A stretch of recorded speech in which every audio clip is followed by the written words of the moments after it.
Okay, good morning, everyone. Let's start our Wednesday's class. First, let me go over the third Bandha, which is called Uddiyana Bandha. Erase and the And the, what else? in English, they call it a abdominal lock or abdominal contraction, Uddiyana. So this verse goes something like this. Udre paschimam tanam nabhir udharvam tu karyet Uddyanam kurute yasmat vishrantam mahakhaga. Contract the upper abdomen, that means above the navel, towards the back equally. So it's put full pressure over there. As a result of the great bird, Mahakhag. And what is great bird? That's a pran. So this Rishi is calling pran a great bird. Rises upward. It is called Uddiyana Bandha.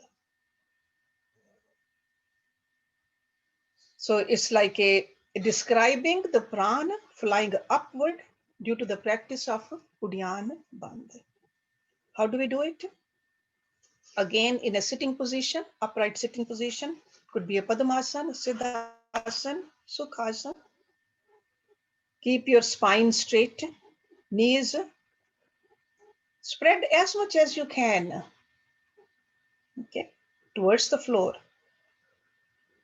Place your palms of the hands flat on the knees. Close your eyes and relax the whole body. Okay, relaxation is very important. Inhale deeply through the nostrils. So deep inhalation. Exhale fully through the mouth. Try to empty your lungs as much as possible. And you don't have to do it quickly. You can do it like that. And as you are doing it, hold the breath outside. Okay, so it's like a outer retention. Bahe kumbhak. Raise the shoulders like this. That way you're allowing a further extension of the spinal cord. Lean forward. Press down on your knees with the palms of the hands. Straighten your elbows. They should not be bent. They should be straight. Contract the abdominal muscles, bringing the navel inward and upward. So in and up. And hold the abdominal lock with the breath out. So you're still in that kumbhak. Hold for as long as possible without straining. Release the abdominal lock, bend the elbows, lower the shoulders, raise the head, and then inhale slowly. So this is the sequence. And when your respiration returns to normal, begin the next round again. So during the bandha, the muscles are contracted inward. That's how they massage your inner organs with their contraction. The control over your diaphragm is increased. And when it is drawn upward, the abdomen is automatically raised as well. So Uddiyana Bandha not only pulls the abdomen inward, but simultaneously upward also.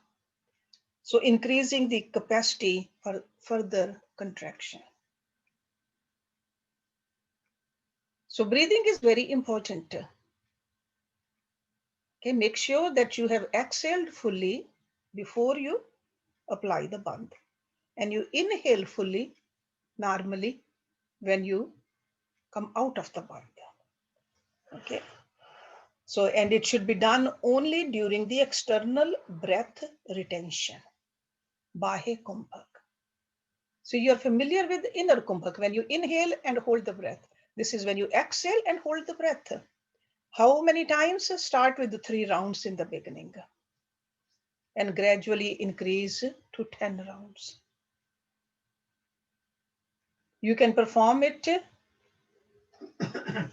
right after your asanas.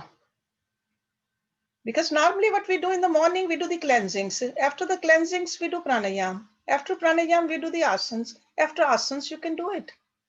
You will see that if you do it right after the inverted asana. Inverted asana is whenever legs are up, like a sarvangasana, shirshasana. You can very easily perform this bandha. Your body is more relaxed at that time internally. And who should not do it?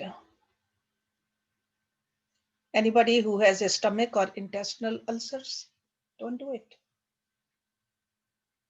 High blood pressure, heart disease, glaucoma,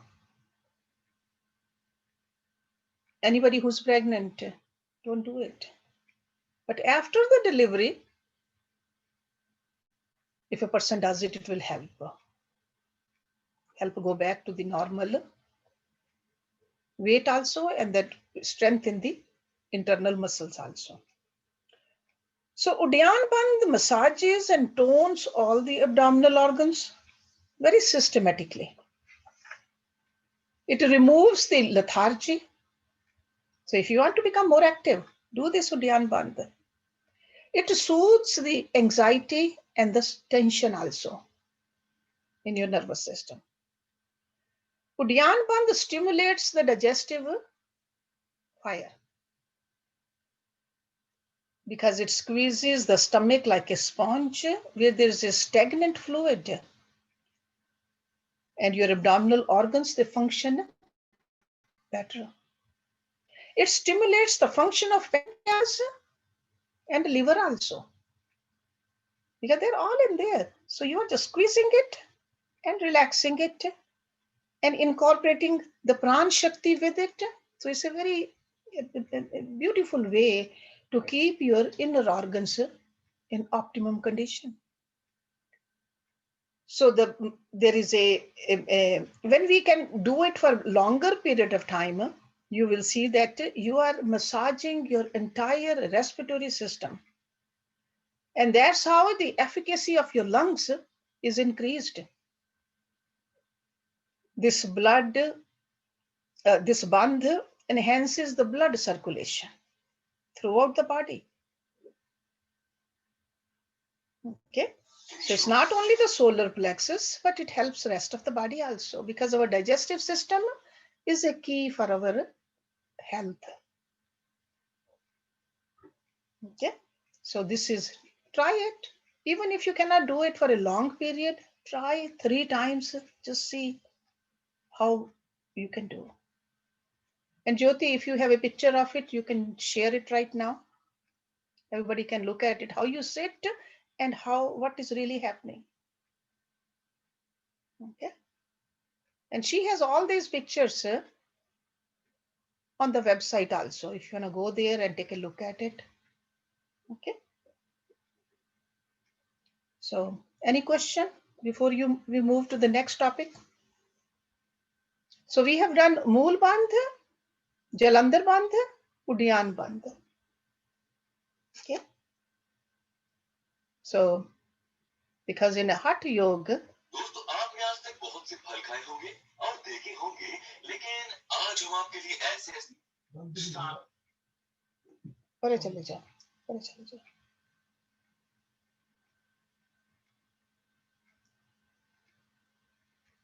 Yeah. See, this is what's happening. That's how your hands are. In this position, there's he's standing, but to do it sitting down. Don't stand. Just do sitting down, this Uddiyana Bandha. That is much better. And even if the stomach doesn't go all the way in, even a little bit pressure you put in, you'll find the benefit. Okay, so try not to do standing up right now. Okay, so thank you, Jyoti.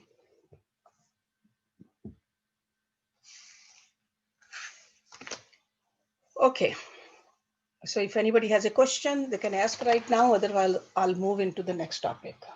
We have Veronica who has a question. Yes, Veronica. Yes. Again, is this okay to do if someone has a hernia, hiatal hernia? Yes. Is this okay? Yes, hiatal hernia is okay. Okay. Yes. Perfect. Okay, if there hernia in the stomach area, then it's not okay. Okay. Yeah. Yeah. Okay. Yes. Thank you. Anybody else? Okay, no? All right. So today we're going to talk about something which is very important to all of us. It's universal. Whether we are religious or not, whether we believe in God or not, whether we believe in any form of God or formless God or no God, doesn't matter. But we all believe in that. We all want to be happy. Happy. So that's why I will call today's discussion a science of happiness. Science. Because what is science?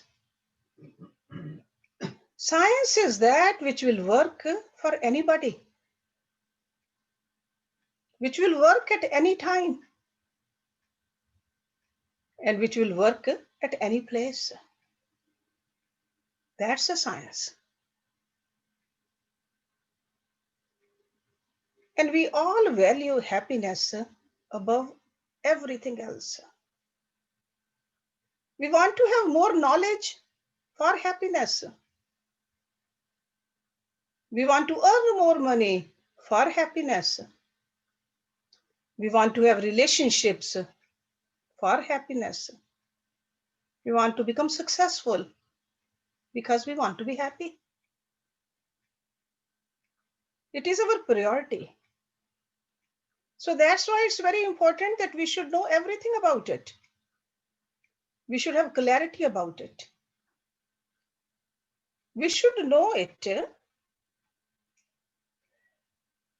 We should know the philosophy of happiness. We should know the psychology of happiness. We should know the spirituality about happiness too.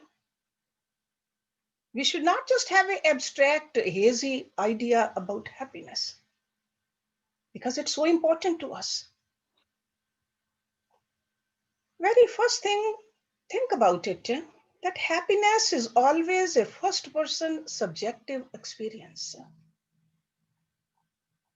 Like my happiness, I experience it. And that's why each one of us understands happiness differently. Even though it's a happiness, but we understand it differently. Some people get happiness by making others happy.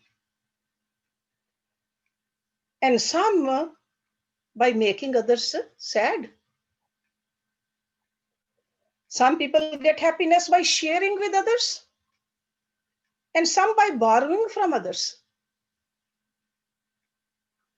Some by giving it to others, and others by squeezing from others. That's why in Bhagavad Gita, Lord Krishna, he says, each one of us understands happiness differently according to the quality of our mind. And what is the quality of the mind? He says, Sattvic, Rajasic, and Tamasic. Those are the three qualities of our minds. That means, according to our mind, we feel happiness. That's why mind management is extremely important. It is not entirely sensory experience. It is a cognitive experience. The kind of a mind, the kind of a sanskaras you have will decide your experience of happiness.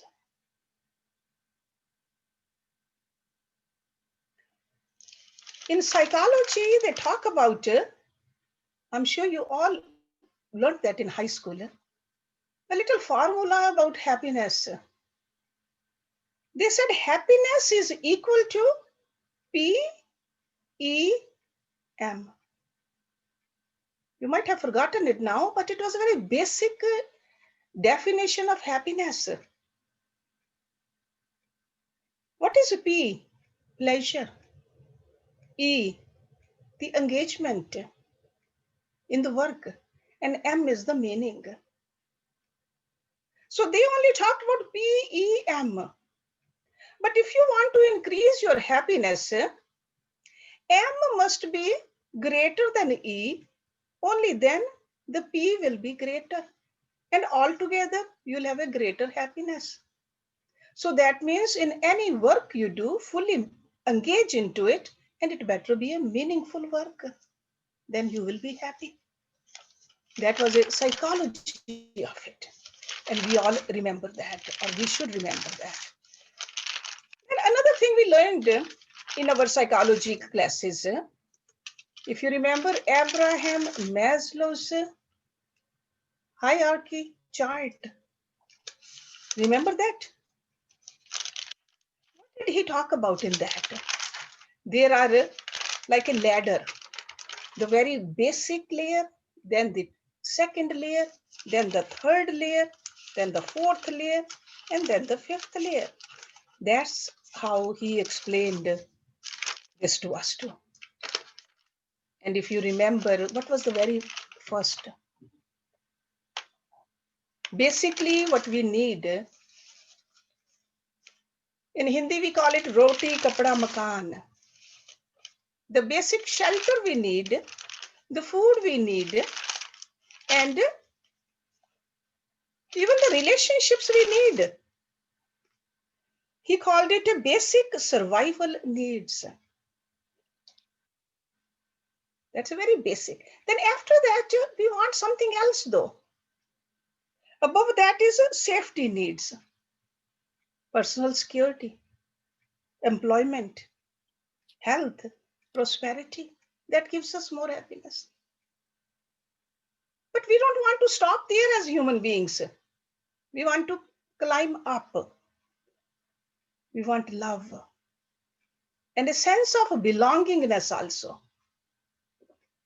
Friendship, intimacy, family, sense of connection. But we don't stop there either as human beings. Then comes the esteem. And you can look at this, look at it, you can Google it actually. Abraham Maslow in 1943, he gave us this hierarchy of human needs. So esteem, that's where the respect comes, the status comes, recognition comes, and the freedom comes. But then above that, he called it self-actualization.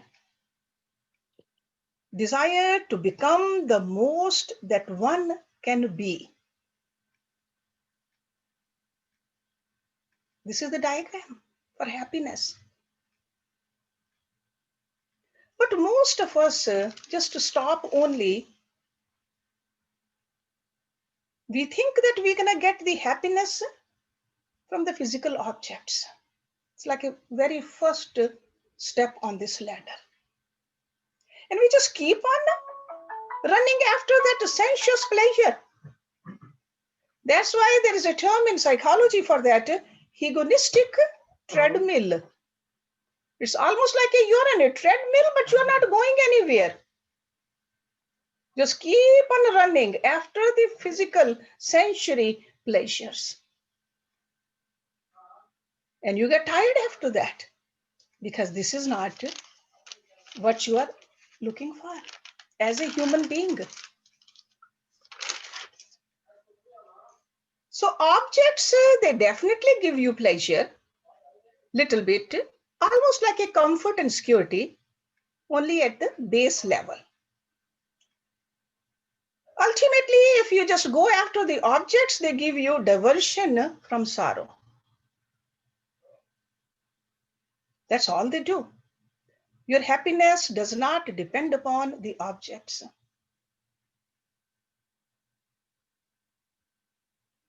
Happiness is generated in your own system by yourself. That's what the self-actualization is. Your happiness comes from aliveness, awareness, not from objects. So senses are just a safeguard for you, very limited form of happiness. Remember that. They also have a diminishing marginal return also. First time you have something, sure, you'll be happy. Next time you have the same thing, you won't have that kind of a happiness. Because happiness does not exist in that object. If the habit if happiness does exist in yourself, what is the proof of it? How do we really know? How do we know it's a state of mind? And how do we really know that it's inside us? To get the proof, what do we use normally? We use our scriptures.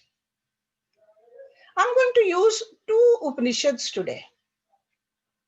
The sayings for those Upanishads. Maybe some of you have studied these Upanishads, or maybe you are not. One Upanishad is called Mandukya Upanishad. It's the smallest Upanishad. And when I go through this little bit of that Upanishad, you will see that it has been your experience. That happiness is not in the object, but it resides inside you. And second Upanishad, I'm going to give you the name of that, Brihad Aranyak Upanishad. These Upanishads are always, if you're not familiar with the Upanishads are part of the Vedas where there's a dialogue between a guru and a disciple. And disciple asks the questions, a guru explains it. It's a very high level of wisdom. So let's look at Mandukya Upanishad. In Mandukya Upanishad, the guru talks about 3 states of consciousness. Waking state, the dream state, and the deep sleep state. In the waking state, senses and mind are working.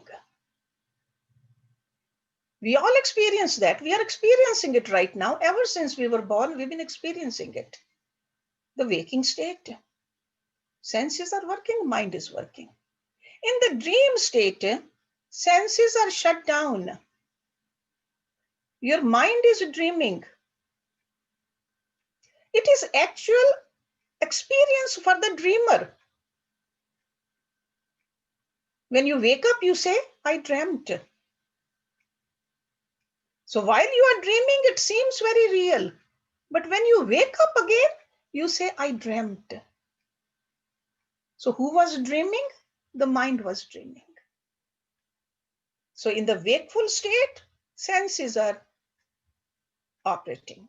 When you are dreaming, mind is in operation. But when you deep sleep, you don't encounter anything. Senses as well as the mind is fully rested.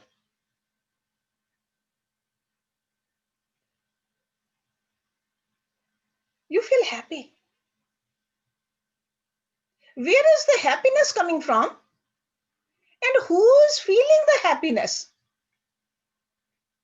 Because when we are awake, senses are recording it. When we are dreaming, mind is recording it. Who is recording the deep sleep state? Because all the equipments are shut down. But you feel restful. You feel peaceful. There is a something, somewhere it's coming, and somebody is recording. That's why this Upanishad says there was no object or perception of object.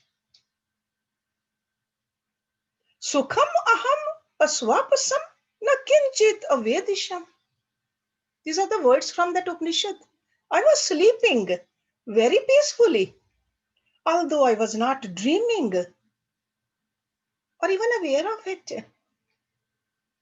It was the experience of absence of everything. So that means happiness lies, that peacefulness lies something beyond. See, there's a continuity of I throughout. You pass through the variables. See, these are variables. Your waking state of mind, your dream state, your deep sleep. Variables. But there is you are invariable. That is the I. So that's why they say the happiness belongs to that I, the Atma. Even when the mind was shut down, senses were shut down, there was happiness. So you are the source of happiness. We only superimpose it on the objects. We superimpose. We think by having this, by going there, we will be happy. Happiness is our real nature. Bliss is your nature, existence is your nature. That's where that Sat, Chit, Anand term comes. That is our nature. It's a fundamental of the Upanishads. So whenever you get a chance, try to study this Mandukya Upanishad. So which says very clearly that happiness is the source of your own being. We are just looking for it outside. It's almost like they give the example also of a musk deer. Musk deer is smelling that musk. And he's looking for the musk. He runs here and there everywhere into the jungle, looking for that musk, without realizing that musk is coming from him. The same way the happiness is resides, our real nature is happiness, and we are just running around to look for happiness. We are just like that musk deer then.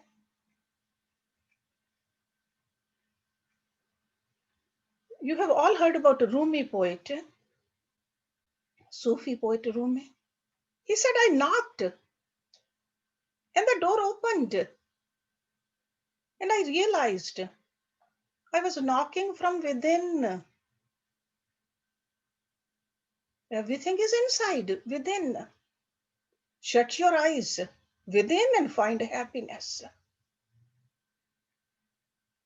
The second Upanishad, I just wanted to mention it to you. It's called Brihad Aryanak Upanishad.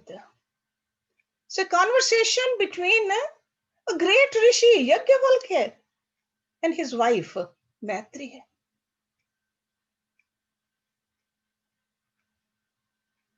This great rishi, time came and he said, I'm leaving.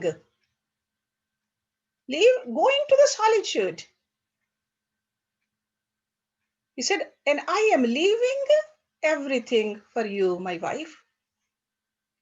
Leaving everything for you. She said, will I get immortality with this, what you are leaving for me? He said, no. She said, then I do not have any use for this. Tell me that which will make me immortal. Then he gives these teachings to her. That is the part of this Brihad Aryanak Upanishad. It goes something like this.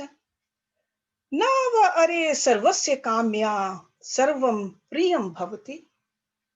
Atmana astu kamya sarvam priyam bhavati. Nothing is dear for its own sake, only for the sake of the Atma.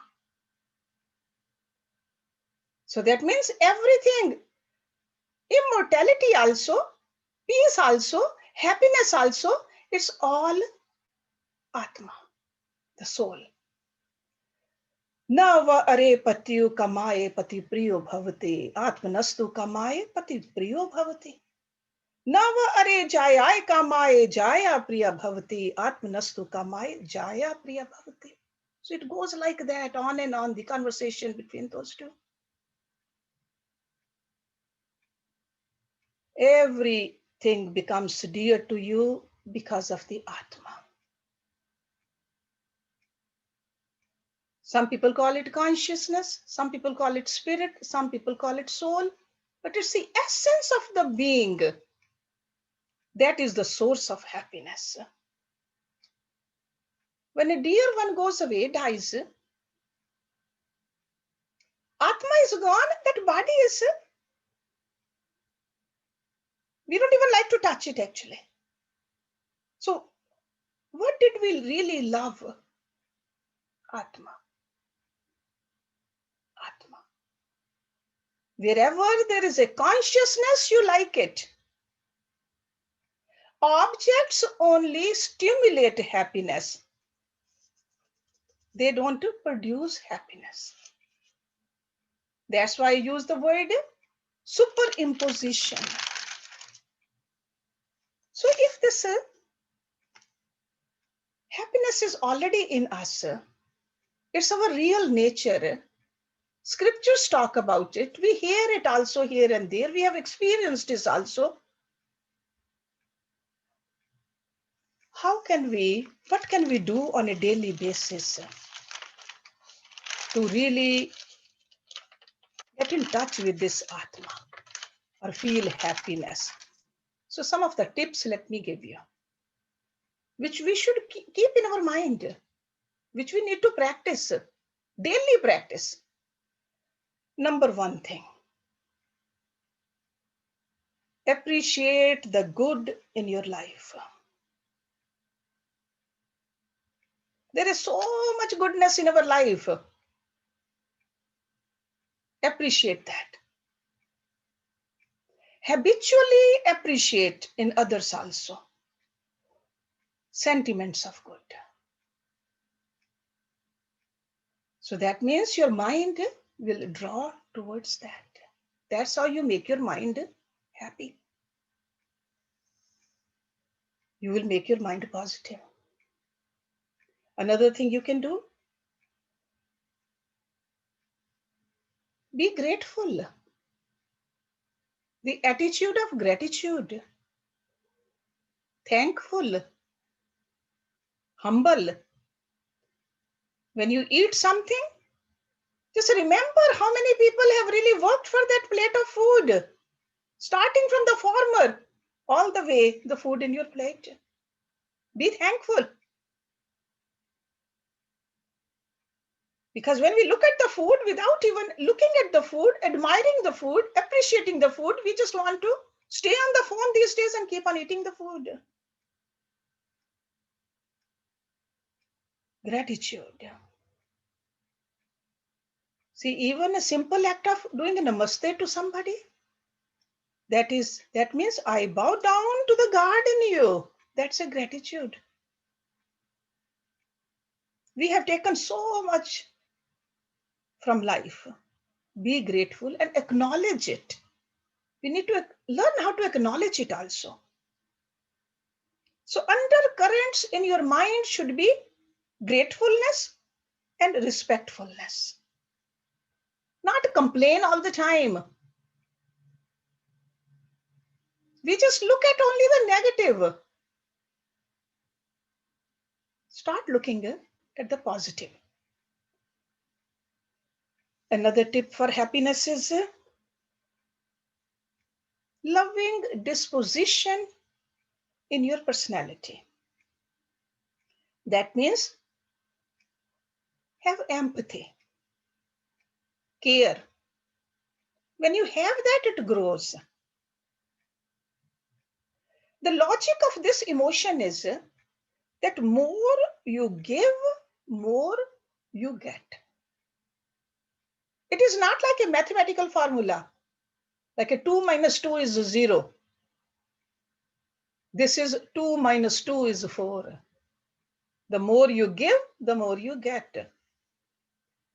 We have all seen that as mothers. If we have more than one child, We give 100% to each child. It's not that we divide that love and care.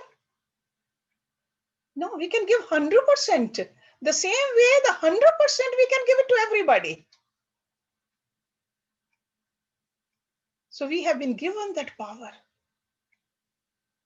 More you give, more you'll have. You'll feel happy. The same way the happiness you give, the more happiness you get. It's almost like that mantra we often recite for God. Purnam mada, purnam idam, purnat, purnam udachyate. It's whole.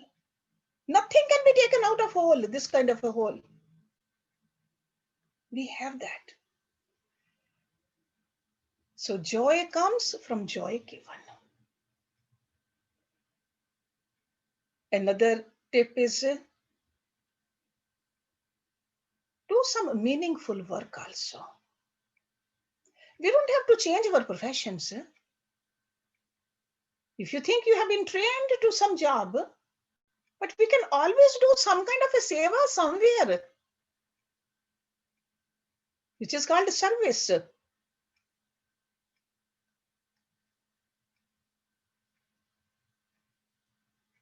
So it's very essential to do the seva. The more seva we do, the more happy we get. Because at the time of a seva, our mind gets decluttered. Cleaner the mind, the happiness which is our nature will shine automatically. It's not the seva, doing the seva is giving us happiness. That's why I said the seva can be done, or this a meaningful work can be done anywhere on a regular basis when we do it. It's not that somebody is giving us the reward. It's our own mind is getting decluttered and our own happiness, the real nature is shining out. Nobody has to even know. That's how it works. So you will see the reflection of the self, which is happiness when you do seva. Okay? Because often we don't understand this seva properly. We think we are doing a favor to somebody else. In fact, when the seva opportunity is given to us, that is because we have been blessed by our Guru and God, that we have been given this opportunity. It's a blessing. Then another thing you should do, meditate. You will experience it yourself, whatever I'm saying, if you meditate. You will know that this will be your anubhav, your experience, that source of the happiness is within you. You just have to train your mind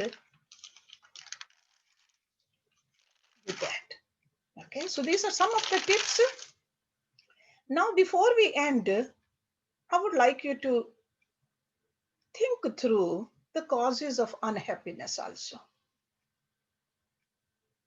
Because normally, what happens, we have made many efforts to be happy and no effort to be sorrow. But still, most of the people say, gosh, our life is so sorrowful. So what really happened? What transpired? That we've been working for happiness. We did not get as much happiness. We did not work for the sorrow, and we got so much sorrow. But if we pay attention to the causes of unhappiness, which is almost opposite of tips for happiness, if you keep that in mind, you will see that you'll be happy all the time. Because you will know who you are. Once you know who you are, once you have experienced yourself, there is no power outside of you which can make you unhappy. So number one cause for happiness is alienation of the mind from the self. A person has lost touch with the infinite nature and they are unhappy. So when you don't have a self-knowledge, what happens? You are at the mercy of the objects. And objects are never stable. You can never count on the objects. If somebody says, I'm going to be happy only when it's the sun shining outside, how many hours they'll be unhappy? How many days they'll be unhappy? Because they are dependent upon the sunshine. Or if they say, no, if I have that job, or if I marry this person, if I have that many children, or if they get married, and if they have gotten their children, or if I have that kind of a bank account, then you are putting a condition on something which is not entirely in your hand. That is number one reason people are unhappy. They think happiness comes from the objects. Objects are changing constantly. They will never satisfy you. Even a person, you think by having somebody in your life, that person can change their mind. The person can leave, or you can leave, or you can change your mind. There's nothing wrong in having good relationships, but have number one relationship with yourself first. Start from there. So turning outward all the time, we are giving the wrong exposures to the mind. We got to be careful about it. What happens is, even outward means to the phones, to the social media, to the television. That's a turning outward. There is a tremendous accumulative effect of this outside exposure. It's called the indulgence. See, these are tools. We got to learn to use the tools properly. We don't want to become a slave to the tools and become unhappy. Be careful about that.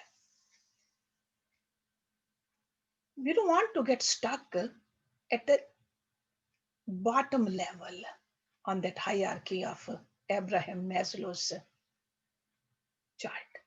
Remember that. We must climb up.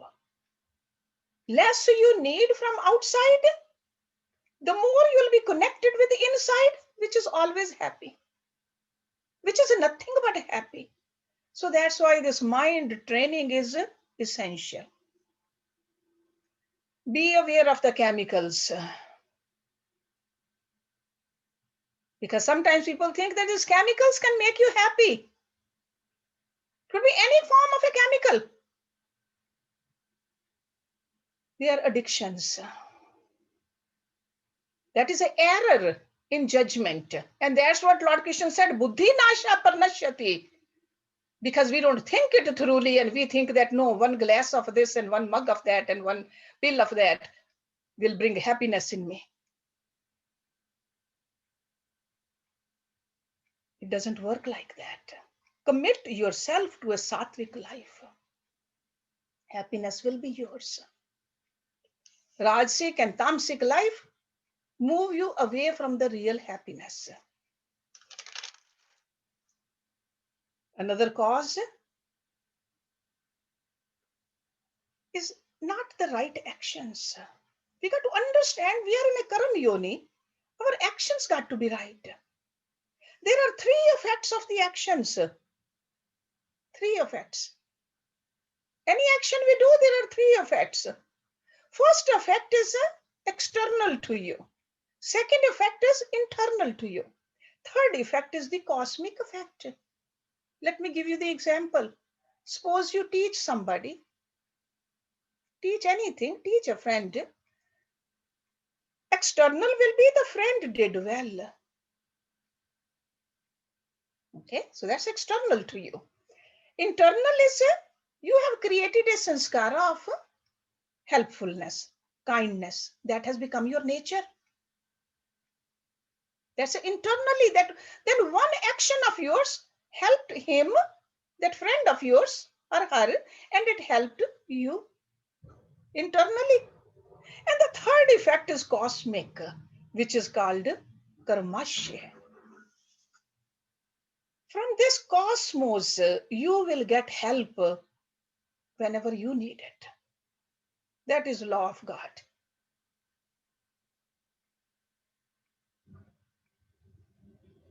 As you sow, so shall you reap. That is the law of karma. We all know every action, it produces a sanskar. Every sanskar becomes a habit. Then habit becomes a character, and character becomes destiny, and destiny again actions. This karma chakra keeps on going. So make sure you are doing the right actions. If we keep on doing the wrong actions, of course, we are asking for unhappiness. Knowing what to do, but sometimes we feel helpless to do it. That is another cause for unhappiness. Helpless. In Hindi, they say, "Pata hai kya karna hai, par kar nahi sakte." It's almost like a story of a Duryodhan. Duryodhan knew that that war was wrong. Duryodhan knew that he was not right, taking everything from the brothers. But he just could not help himself. For that, what do we need to do? Make sure we have a strong will. Fix your will on what to do. That means have a higher values. When your values are low, then definitely we're gonna be fall prey to those. So that's why sometimes we are unhappy. There's another reason we are unhappy. We are not able to stop our thinking. Never took the effort to train this mind, put a stop on this mind. It's almost like if my blender keeps on working 24/7, what will happen to it? It will burn out. Our mind has been just churning all the time. That is a cause for unhappiness. Let me tell you, our mind is our kalptaru. Kalptaru kya hota hai? It is a wish fulfilling tree. Have you heard that story? That there was a man, quickly I'll tell you because I think it's about time. There was a man sitting under a kalptaru tree. He didn't realize that he was sitting under that tree. And he was very thirsty. He thought about it. He said, "Wish I had water." Water came right away.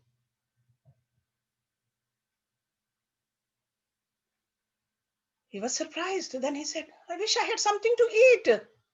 Beautiful dishes came in front of him. All kinds of delicacies. After drinking, after eating, he said, "Gosh, I wish there was a nice bed. A bed appeared." He's sitting on it and he said, "I'm not sleepy. I wish there was some entertainment." The angels came over there. They started dancing and singing for him.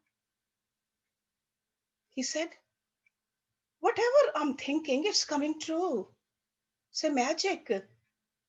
How about if a tiger comes right now?"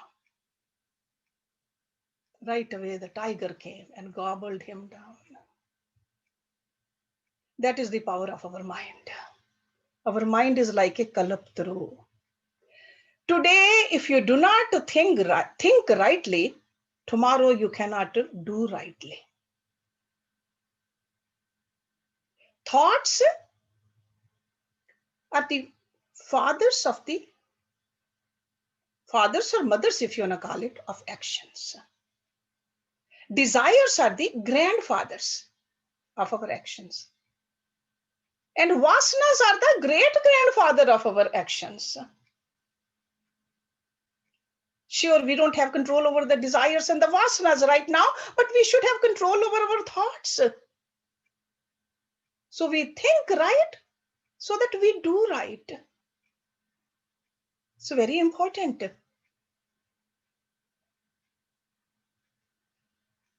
So tap into the happiness within you. Train your mind. Believe in it, even if you have not had the experience, but believe in the scriptures that happiness is right here. That's why they say, Atam Vidya will give you Atam Bal. See, right now we are just getting the Atma Vidya, the knowledge about the Atma. But then we'll have the strength of that too. So in other words, take your life in your own hands. Do not become a mercy. Take a mercy on the objects to give you happiness. Okay, I think I'll stop here. Jyoti, if anybody has a question, anybody wants to add or subtract something from it, feel free. So I just wanted to use the scriptures a little bit so that you know where it's coming from. And yoga students, you are all yoga students, you all know there's a yogic view of happiness also. Yogic view of happiness is also the same way. Calm your mind, focus your mind, establish contentment, santosh, santoshat, anuttamam sukhlabha, contentment. And this contentment is from the objects. Don't keep on running after the objects. And cultivate maitri, karuna, mudita, upeksha. So there are so many different ways we can look at it. All of these ways take you deep within you. That is the source of the happiness. Okay, do not become slave to these objects. Know the subject. Once you know the subject, you'll know where the happiness is coming from. Okay, so Jyoti, any question? I have Menka. Menka has a question. Yes, Menka. I was just wondering, you said, sorry, action becomes samskara, which leads to habit, and then you went to say destiny. I just missed part of that. Oh, okay. Actions become sanskaras, okay, because they leave the impressions. Sanskar means impressions. And those impressions become habits, right? We habitually do that then because those are our sanskaras. Then they become our character. And then character becomes our destiny. And then destiny again, because of the destiny, we again take the actions. So it's almost like a cycle. We keep on going through, okay? So we got to take ownership of this cycle. We have the power to change it. We can change it only at a grosser level. What is a grosser level? Action. Okay. Before we do something, think it through. Right? So action, sanskar, habit, character, destiny, and action again. So Hersh, your destiny takes you to actions again? Yes. Okay. Yes, destiny. Destiny brought us in this body. In this body, okay. Right? And in this body, we are doing actions again. But now we have a choice. Freedom to choose and to do that action or not to do that action.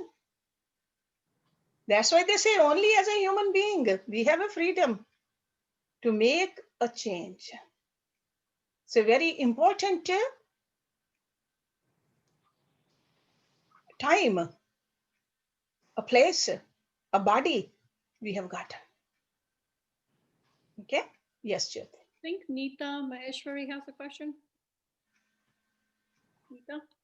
No, I was just saying beautiful class, Hershey. Oh, बहुत मजा आया. That's why I asked. Thank you, Neeta. Thank you.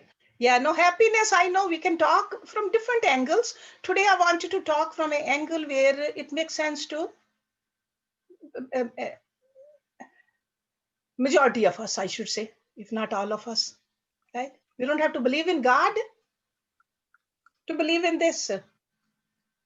Otherwise, we can say, yeah, pray. You'll find the happiness. Over here, I did not talk about the prayer at all. I talked only about who you are. That's where the happiness is. So without even the name of God, we can get in touch with ourselves. And that's our duty. Okay. So anybody else? Thank you, Malhotra. Yeah, namaste, Hershey. Namaste. So also the destiny also end of cycle. I mean, eventually all Yes. the actions based Yes. on the destiny. That also means that rebirth and still where you're born and how you're born and what kind of life you end up getting. Yes. Yes. Where you are Again. born, how long you're going to Because- live in this particular embodiment. predominantly whether you're going to be, what you're going to be doing. But then again, you do have a choice. Going through whether you can still make a change though. That is in our hands. And that's what we are doing over here, learning. Yeah, doing shared destinies. Ultimately, this knowledge is the one. Knowledge is the key factor. Gaining the knowledge and then ultimately reflecting upon it and practicing it. So Okay. as last week, the destiny is always the present moment. Change that. The You're breaking actions up. at the present moment can change your destiny. Yeah. See, in Bhagavad Gita, chapter 4, there is a verse, I think verse number 38. Over there, Lord Krishna talks about Gyan. He says, Gyanena sadrisham pavitram. There's nothing more important than knowledge. Nothing more important, nothing more beautiful. Okay, so that's why in the first stage in life, the Rishi said, acquire knowledge first. Brahmacharya ashram.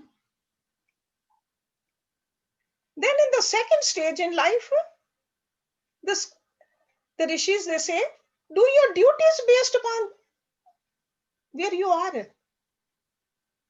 The second stage, that's what a duty, predominantly doing our duties. Third stage in life, again we are moving towards the knowledge. First, somebody has to teach us about this secular world. We make some earning, we build our homes. Then later on in the third stage in life, we got to know who we are, that kind of a knowledge. Adhyatam Vidya. And that's what we are learning. Okay.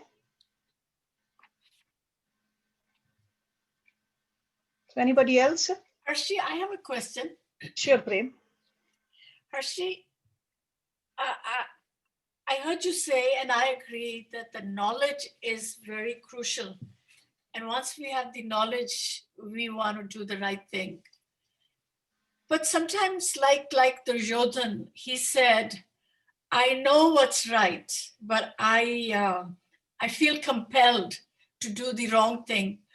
What is that force that sometimes can deter us from doing the right thing even when we know what's the right thing? He did not have the right values in life.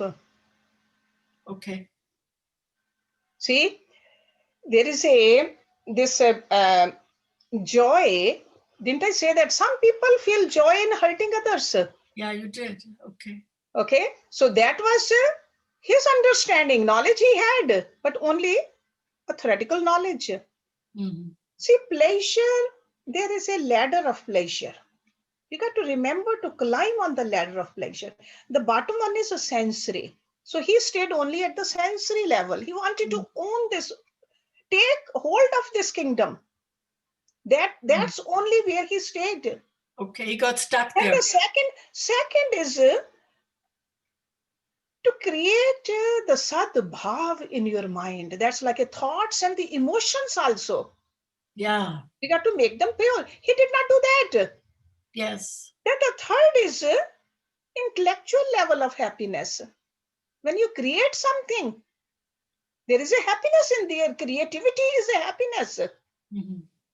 And then comes the spiritual happiness. Spiritual happiness, it's kindness, service, all that which I talked about. He didn't have any of those. He was stuck at the baser level. So that's why we got to just make sure that we keep on climbing up and up on this ladder of happiness. So I call this a ladder. Hershey, I hear more and more what you just said is that if I want to do the right things and I want to change my destiny, just saying that I want to do the right things doesn't come that easy. But like you said, the ultimately your emotions, thoughts. the emotions that are attached to the thought Yes. are very important also. Yes, definitely. Yeah. Definitely. We got to look at the whole picture properly, not Yeah. just one part of it. See, just like I told you earlier, that there is a little flicker of happiness in the object. That is Yeah. only superimposition a from our mind. stimulant, like you said. Yeah, it is a stimulant. Yeah. So we got to be aware of that. Yeah. When people think they cannot celebrate without something tamasic, so What that do you means mean your by that? thinking is not right. What do you mean by you cannot sell? Oh, I see. Like having a drink and celebrate. Exactly. I see. Exactly. Okay. And then it doesn't stop at the drinks only then. Then it goes further and further. Then further and further and further and further we move towards the Wrong direction. Wrong direction. That's a buddhi nasha. Right. So we got to make sure if we want to really get in touch with ourselves, we got to use our intellect. Celebrations. When people come over here at the ashram and they want to celebrate their birthdays, I always tell them that very fortunate you are that you want to celebrate satvically. Yes, yes. Doing a yajna. See, yajna bhav has to be there in our mind. Yajna bhav means where I want to